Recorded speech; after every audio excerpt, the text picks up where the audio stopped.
Welcome to the 244th episode of the Jami Dulaney Plant-Based Wellness Podcast. My name is Jami Dulaney and I'm your host. I'm a plant-based cardiologist and endurance athlete living in Southwest Florida. Thank you for listening. We just got back from the first ever Punta Gorda Veg Fest. Addie Delaney Meinerich and Dawn and Barb from our office, we were all there. I spoke along with Dr. Greger. Beautiful setting in Lashley Park, Punta Gorda, so it was a great day. It was a Monday though, so it was goofy in that there weren't quite the amount of vendors that you usually see in a veg fest. But it was good. It was a good turnout. It's also nice that our little town of Punta Gorda, I'm not sure about the plant-based population. I know what we have. It's probably pretty good, but we have a lot of tourists in the area, and it's right down in our tourist area of town. So I think we actually captured a lot of people that didn't know about plant-based nutrition, which is always nice. People were hearing about what it entailed for the first time. And so I think it was actually very good. We did some lipid screenings at our booth that we had, and we sold our cookbooks, and we spoke to a lot of people about the upcoming conference. If you are new to this podcast, welcome. I live in Punta Gorda, Florida, which is the west coast of Florida, about an hour south of Tampa. And we're having our 5th annual Charlotte County Plant-Based Wellness Conference, March 28th. So if you're in the area and you'd like to come down and visit us for the day, we have a Plant Strong breakfast and lunch, as well as speakers. Pam Popper will be down, Karen Hartglass, Addie Delaney Meinerich, myself will all be speaking. It's going to be a unique presentation this year in that we're going to do 2 talks each in TED style, so 18-minute talks that are succinct and to the point.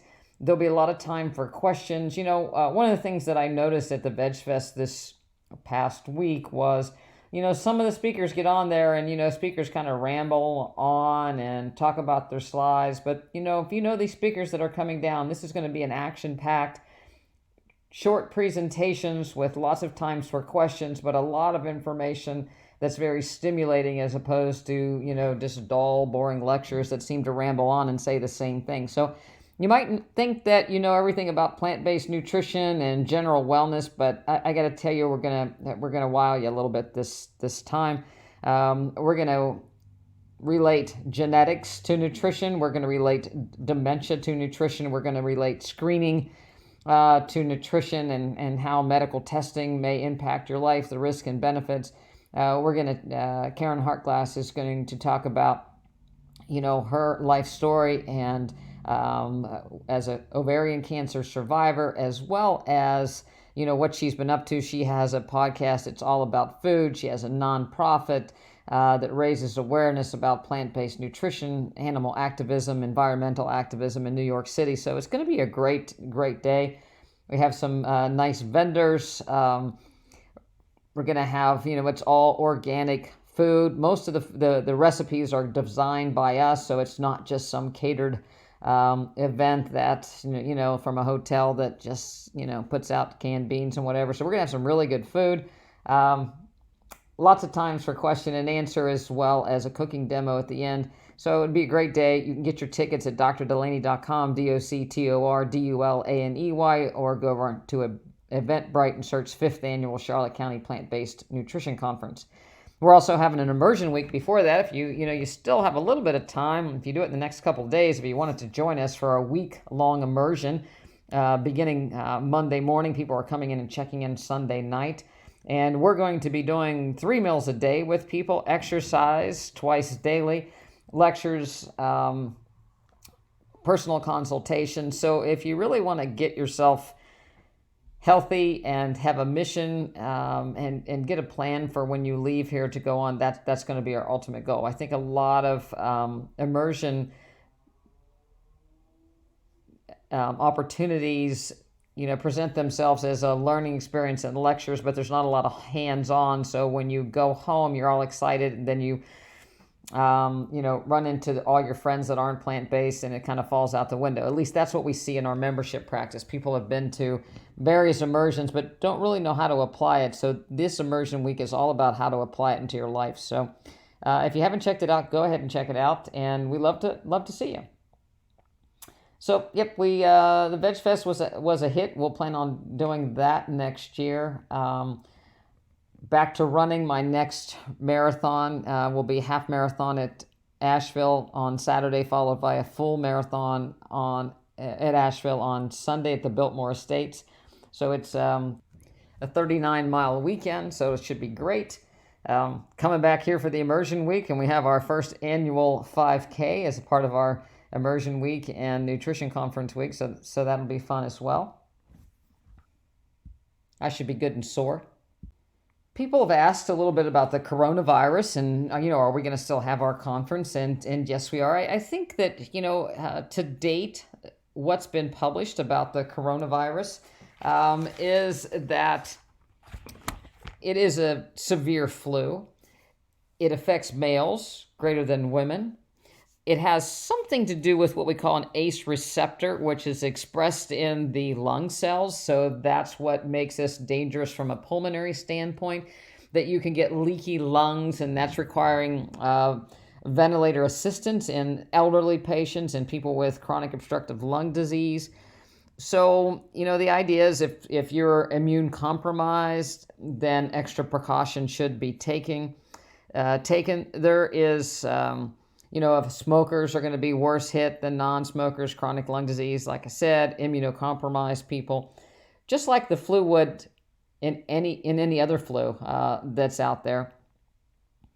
The treatment is conservative, not to go to the hospital, to hydrate and eat really healthy during the illness, and actually to avoid the illness, and we'll talk about that in a little bit later. The incubation period can be 1 to 14 days, so you can be around somebody that most of the people have fevers, but there can still be probably some incubation and spread without having a fever. It's transmitted by a variety of ways, mainly large droplets, but it's also been shown to be transmitted in the stool and the blood. People talk about face masks. If people aren't educated in sterile technique, chances are you're going to do more to contaminate yourself with a face mask than you're not. Certainly, if you're ill, you should wear a face mask to prevent transmission of your illness to somebody else. But otherwise, there's no real reason to do that just to protect yourself from the coronavirus. Hand washing is still the best thing you can do. Breathing through your nose and not your mouth is still a great advice. Not touching your nose and mouth repeatedly, especially if you're traveling on an airplane or you're in a grocery store. Again, frequent hand washing after, anything that you're touching, that's the biggest thing to do.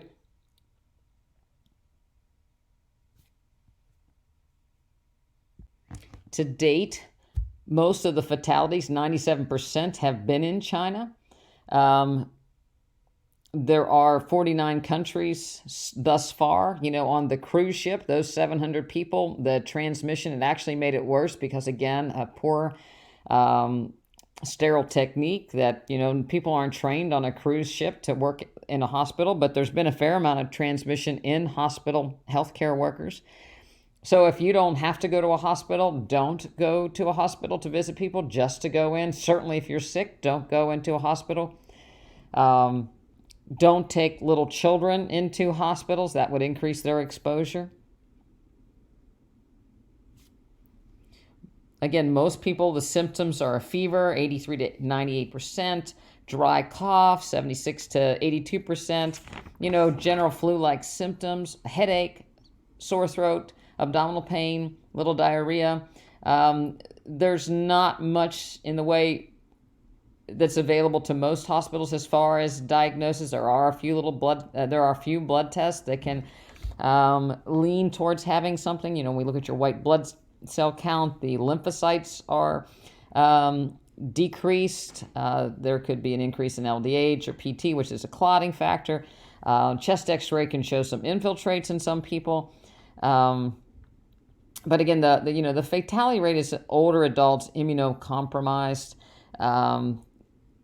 it may be a little worse than the regular flu, but there's a lot of cases that haven't been accurately identified, so it skews the mortality rate.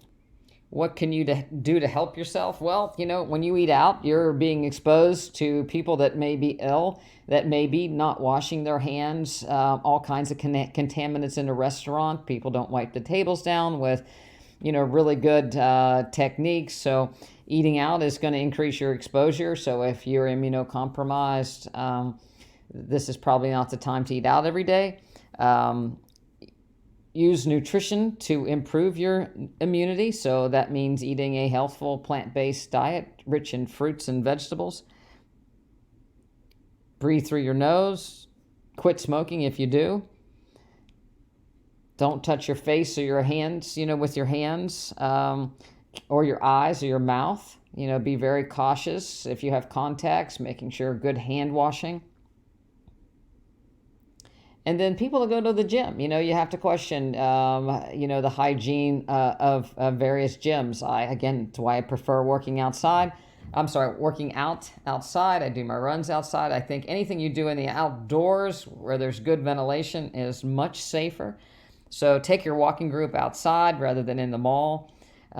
Get outside and get a lot of sunshine. Keep active. And again, practice good diaphragmatic breathing.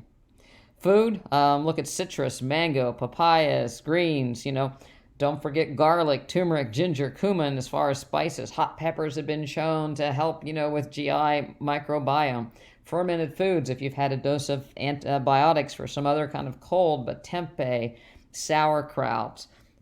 These are all, really good foods to consume to increase your gut microbiome, as well as high fiber foods. Avoid things that are high in saturated fats and oils because, again, those are inflammatory. They're going to be less protective than your kales and pinto beans that are high in omega-3s, flaxseed, chia seeds, high in omega-3s. Keep dairy out of your house. Keep animals out of your house. Don't smoke in your house. Keep smokers away. Those are all things you can do to protect yourself. I think that this is an illness that, people rushing to the grocery stores to buy bags of Doritos is not the answer. This is about eating healthy and improving your immune system that you can fight this disease off. If you get it, hydration is really important. Getting in, this is a good time to get your miso soup and your citrus in. Manuka honey is actually a good, has a lot of antimicrobial properties. I know, strict vegans don't do any honey, but, if you're going to pick one honey, this one does have a lot of antiviral, antifungal properties, and is very soothing for people that have the chronic cough. So green tea, add that to your diet. You can even put the green tea leaves into your oatmeal, so don't throw the stuff away. Recycle it, get all the nutrients that you can, and everything will be all right. I had some questions this week. Valvular heart disease and heart rate, but does valvular heart disease have anything to do with nutrition, or does nutrition have anything to do with valvular heart disease? Just if you can remember your high school or college biology, we have 4 valves. The aortic valve lets the blood out of the heart to be oxygenated blood to be pumped to the body. The mitral valve, oxygenated blood is coming in from the lungs through the mitral valve, and unoxygenated blood comes into the heart through the tricuspid valve and out to the lungs through the pulmonic valve. In the 50s, or, I would say early before penicillin days, Streptococcus endocarditis was prevalent. People, scarlet fever would be one of the biggest reasons we would see valvular heart disease. Typically affected the mitral valve and the aortic valve second, sometimes both. So most of the people that would be affected by those diseases are probably in their 70s and 80s at this point. A sibling may have had rheumatic fever, and then, somebody may have had scarlet fever, or maybe they wasn't even diagnosed. So that's one of the etiologies. So if somebody has had a murmur For a lot of years, we do an echocardiogram, we can see changes that suggest that they may have had an old infection. We know now that cholesterol plays a role in especially aortic valve disease. Aortic valve disease, we call it sclerosis of the valve, where calcium forms in the caverns between the cusp of the valve, and or calcium forms, and I guess in the what you would call in the cusp of the valves that inhibits the valve from opening. We know that cholesterol plays a role in that. So again, plant-based diet will have an effect there. Inflammation has a big effect, so if you're eating a highly inflammatory diet and you have a predisposition to valvular heart disease, that's going to accelerate it. People with kidney disease are more likely to get calcified valves. It's particularly the mitral valve that ultimately causes a leak of that valve. So a low-protein diet protects your kidneys, low meaning 10% plant-based protein as opposed to a high animal protein diet. So those are things that you can do to help protect your heart valve. As far as, and other, the other etiology is high blood pressure. So if the heart is having to contract against a very high pressure in the vessels, then that causes the heart muscle to thicken and ultimately enlarge. It can cause a stretching that ultimately causes a leakage in the valve. People that are overweight that have sleep apnea develop pulmonary hypertension, which results in leaking of the tricuspid valve. So most of the valve issues are secondary to other things that causes strain and wear and tear on the heart. There's some genetic conditions, a bicuspid aortic valve, meaning there's two cusps instead of three cusps on the aortic valve. That happens in about 20% of the population, and those because there is a bit of a turbulent flow across that valve. If you think about a stream where it's a little crooked, you see more turbulence or ripples in the water.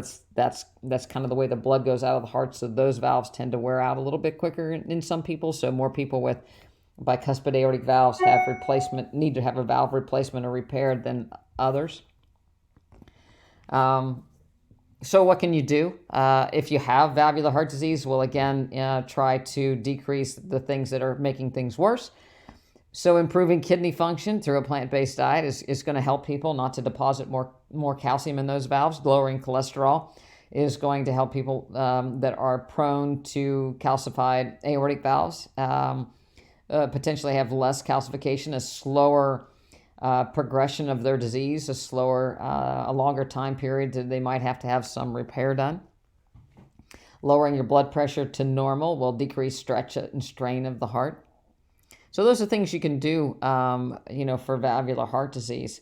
Most people are asymptomatic. When we do echocardiograms to look at valvular heart disease, we're able to pick up very small changes in the valve, whether the valve might what we call blood may backflow, or we say that valve leaks. It doesn't leak outside the heart, it leaks within. So the blood, typically the blood comes in through the mitral valve, down into the ventricle and out the aortic valve. Well, occasionally when the heart contracts, some blood can back blow into the left atrium, and that can cause stretching over time. And we can pick little changes of that up.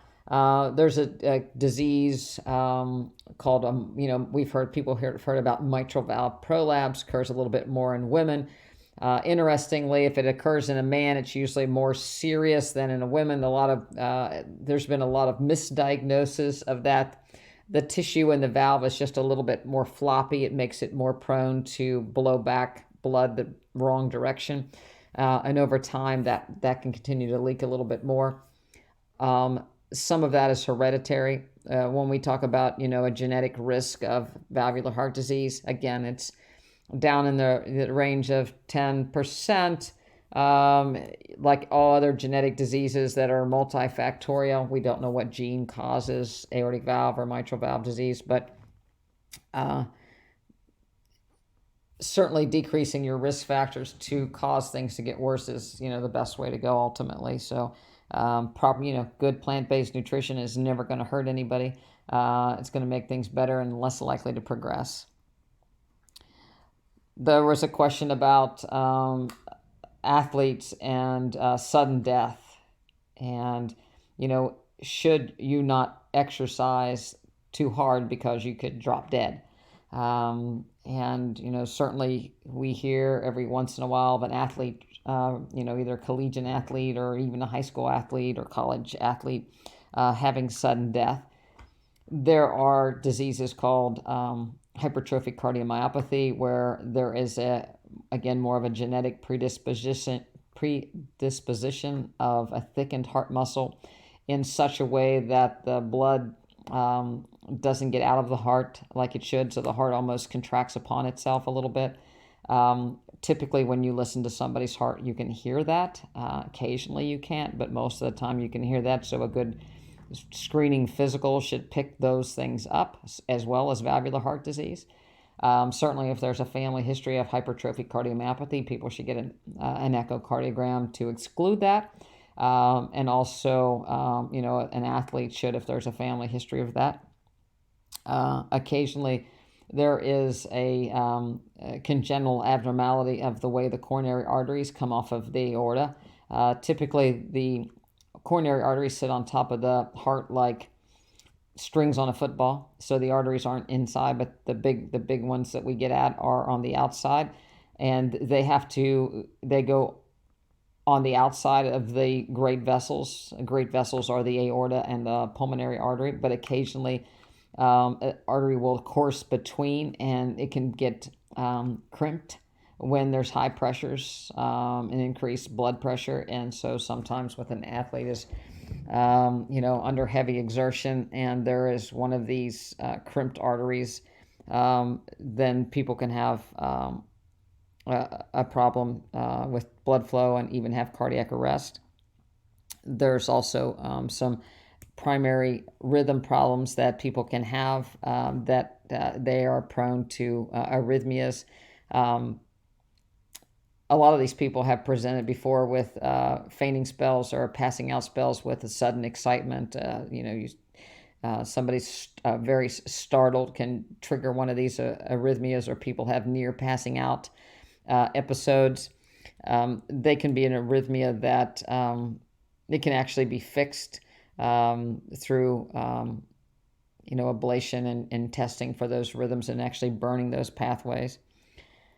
And it's less likely in younger people, especially young males. That's a less likely type phenomenon, but can happen. Again, very, very rare. Blood clots. There was a presenter at the Veg Fest that had a blood clot in his arm. Typically, when people have abnormal clotting factors, that can be, again, a congenital disease. But again, people that are overweight, people that are sedentary, people that have swollen legs tend to be more prone for blood clots. People that have cancer tend to be more prone for blood clots. People that undergo profound dehydration on a regular period could potentially be higher risk for blood clots. People that have abnormally high hemoglobins, when people dope and they take EPO and their hemoglobin goes up and they get dehydrated, that's what causes them to have an arrest and die. So those aren't things that are very common in the general athlete, especially the weekend warrior. Most weekend warriors or older or adult athletes need to worry more about coronary artery disease. 40% of 40 to 50-year-olds have coronary artery disease. It goes up. 60% of 60 to 65-year-olds have coronary artery disease. 70% of people over 70 have coronary artery disease. Doesn't mean it's 90%, but even if it's lumpy, bumpy, little 20%ers, those plaques can crack and cause a heart attack. So, people need to keep in mind of the symptoms when they're exerting. All of a sudden we get all excited about being plant-based or losing weight, and we're going to try to exercise it off. I have people come in here all the time that say, I haven't been able to lose weight because I haven't been able to exercise, but now we're going to exercise and really try to burn things off, and we're going to really pound. And so they go out and they don't listen to their body because they run, so they're exercising way too fast, and getting their heart rates up way too fast for their level of fitness. And if they have underlying coronary artery disease, that can be an issue. I'm not a fan of people going out that have been couch potatoes and trying to do a marathon in the first 3 months of exercising. I'm not a fan of these boot camps I'm not a fan of the boot camps where people that haven't been doing anything all of a sudden are being pushed to exhaustion to try to get weight off. I think that's that's unnecessary.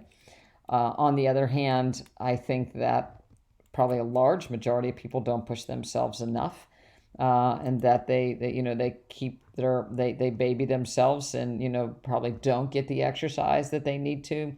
If you get 10,000 steps a day and it's been walking around the mall, very very easy and never getting a sweat up, that's probably not doing as much as you possibly could do. So it's got to be someplace in between. And as far as general guidelines, as far as heart rate monitoring during exercise, um, the basic way to determine your maximum heart rate is 220 minus your age, and that's not accurate for completely accurate. It's a really good ballpark, probably within 10% of most people. And so that's your maximum heart rate attainable, meaning that if you were to run a 5K or a 10K and all out, that would probably be the maximum heart rate you could attain. We typically find that by, a stress test, what we call a Bruce protocol. We have people exercise every 3 minutes. The treadmill gets a little steeper, the incline's a little steeper, and the pace is a little faster until we reach the point where a person can't go any further, and we call that their maximum heart rate. Depending on their exertion, some other things, but that's a good way to get a maximum heart rate. And if people are on medications, they're not able to achieve that heart rate. People on beta blockers can't achieve a maximum heart rate. But we don't want people to exercise routinely to their maximum heart rate. Typically, if somebody, for instance, running a 10K or marathon, they might be going 80 to 90% of their maximum heart rate. But that's not what you really want to train at all the time. You'll get a lot of benefit by doing the majority of your training at somewhere around 65 to 70% of your predicted maximal heart rate. Even 60, 65% walking, it's a pretty vigorous walk that you're going to get your heart rate up. Women tend to have higher heart rates than men because we have a lower hemoglobin. So your heart has to, your hemoglobin carries your oxygen, so the hemoglobin has to be shuttled around more. So your heart rate goes up so your body can put out the blood that it needs. People that have a weak heart muscle tend to have a higher heart rate if they're not on medication because, again, the heart's not pumping enough blood, so it has to pump it quicker or more frequent. When you're dehydrated, your heart rate goes up.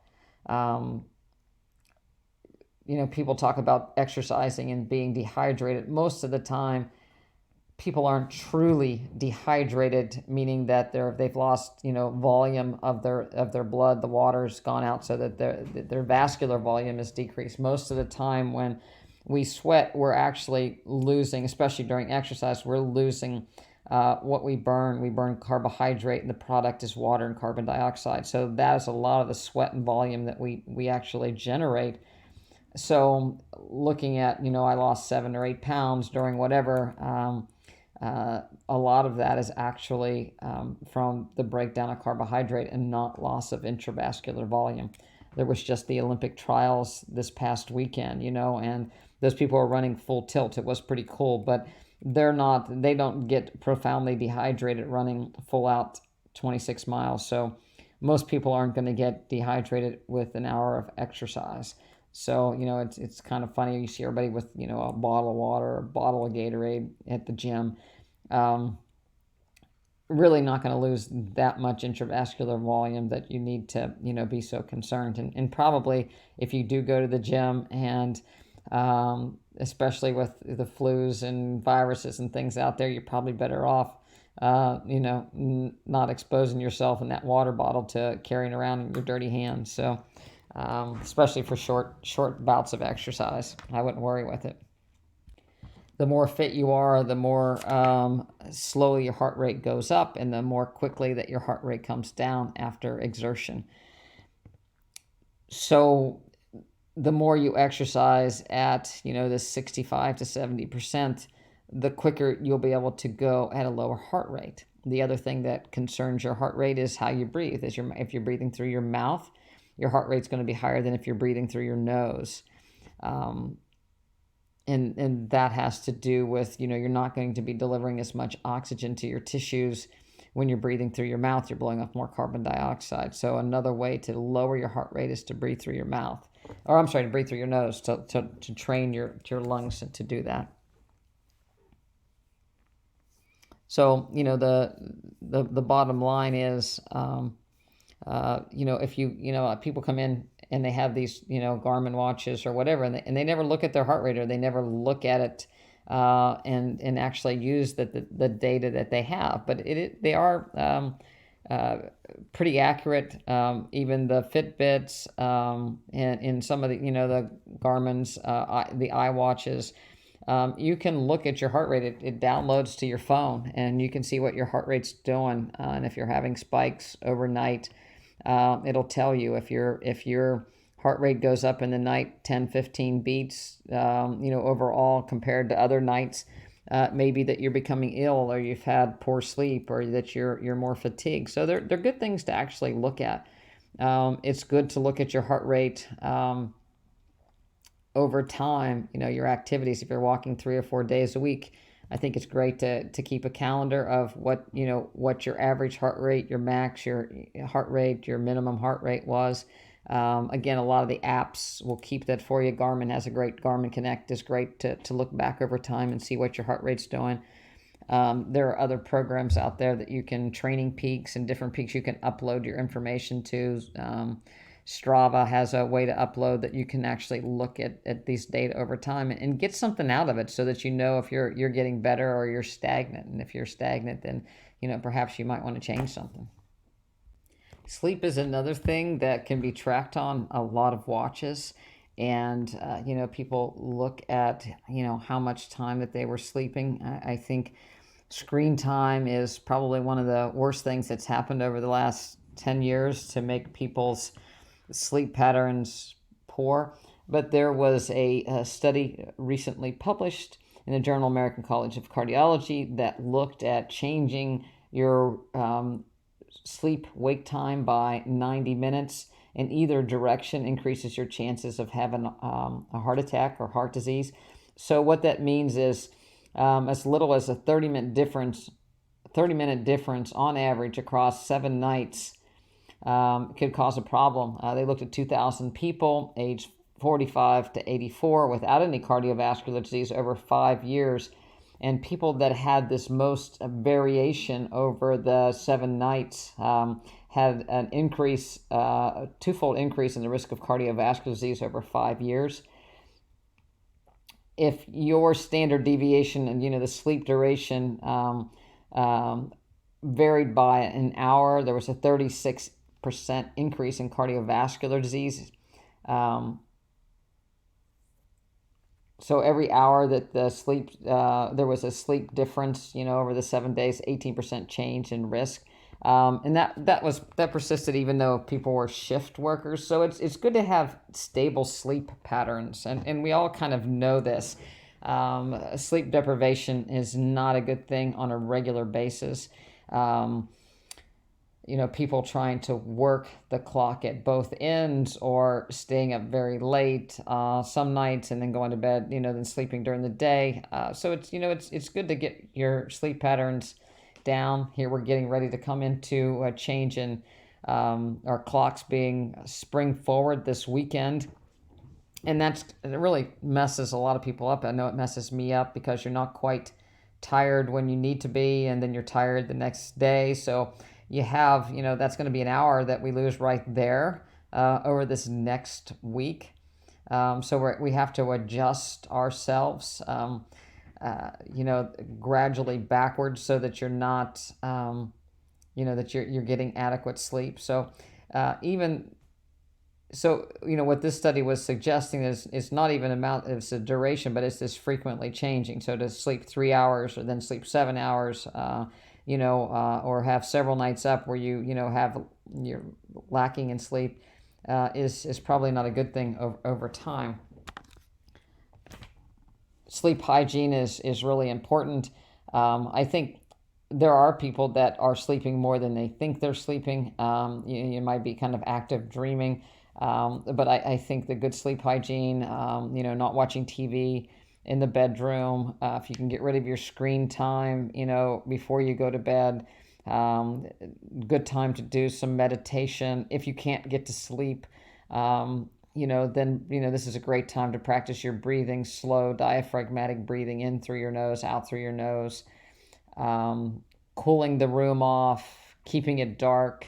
Those are all good things. And again, not, staying up really, really late, watching something scary and then trying to get up really, really early. That's obviously not a good idea. I think avoiding sleeping during the day. People get into some really bad habits of taking naps to catch up, and so that they're, sleeping a little bit here and there all day long. I think that's hard on getting your sleep cycles regular. Again, breathing habits. People that have sleep apnea tend to have wakeful, restless periods. So practicing your breathing while you're awake so that you're breathing through your nose will help you to actually have better sleep at night. Breathing through your nose will help you to have better sleep at night. If you snore, if you wake up tired, if you fall asleep driving, those are things, and you're overweight, or you stop breathing. You should have a sleep study and get that evaluated. I think, if I'm a morning person, some people say they're a night owl, but so you should keep it that way, but you have to adjust to life, So I think that if you're going to make a change, you make a change gradually. Start backing up. If you're, go to bed at midnight, start backing up and going to bed earlier. Set your alarm and get up at a reasonable time in the morning so that you can readjust yourself. Certainly never, ever get up and eat. That's just, you have increased cortisol levels, increased clotting factors during the night. That would be a bad thing to do. Again, I think if people wake up and they have chatter, it's a good time to meditate, as opposed to, getting up and doing something else. I think, foam rolling, stretching before you go to bed, relaxation, those are all good techniques so that you don't have kinks that are keeping you up. So those are some things to try to improve your sleep. Alcohol use has been associated with poor sleep patterns. People notice heart rate spikes through the night, so excessive drinking before bed is going to decrease sleep patterns as well. So that's something to take into consideration. Some people, doing some yoga or some mild exercise helps them sleep. Some people it winds up, so that has to be an individual thing. But, again, back to the stretching and meditation type things I think are very, very helpful. So takeaway for the weekend, get your exercise. We know that people that are sitting 7 hours are increased risk for cardiovascular disease. So go out and move. Try to do most of your movement in the 70 to 85% of your predicted maximal heart rate. Follow them over time. On the sleep change for the weekend, it's why they do it on the weekend, so you can kind of back yourself up. I've been getting up a little bit early, which is going to simulate next week. So it's not as big a transition. But, give yourself time, keep your bedtimes. You might change it for a half hour one way or the other. And so you kind of gradually go into it this week without that big old jump. So work your way back into it. Keep your hygiene up. Wash your hands frequently. Keep your immunity up. Increase your citrus, your fruits and vegetables, broccoli, ginger. It's a good time to put garlic on things, turmeric, cumin, hot foods, spicy foods, and everything will be okay. It'll be the best weekend ever. So enjoy yourself. Get your tickets for the 5th annual Charlotte County Plant-Based Nutrition Conference at Jami or at drdulaney.org. It's DOCTORDULANEY, or go to Eventbrite. Come down and see us for the immersion week, but you got to do it quick because we're going to close that up on Tuesday. So get your tickets for that. There will be a price increase for the conference next week, so get your tickets this weekend. Time is running out. If you haven't got our cookbook, go ahead and get that, because that's going to help you get started on your plant-based journey, get your meals on the table quickly without much fuss or muss. So have a great weekend, and I'll talk to you soon.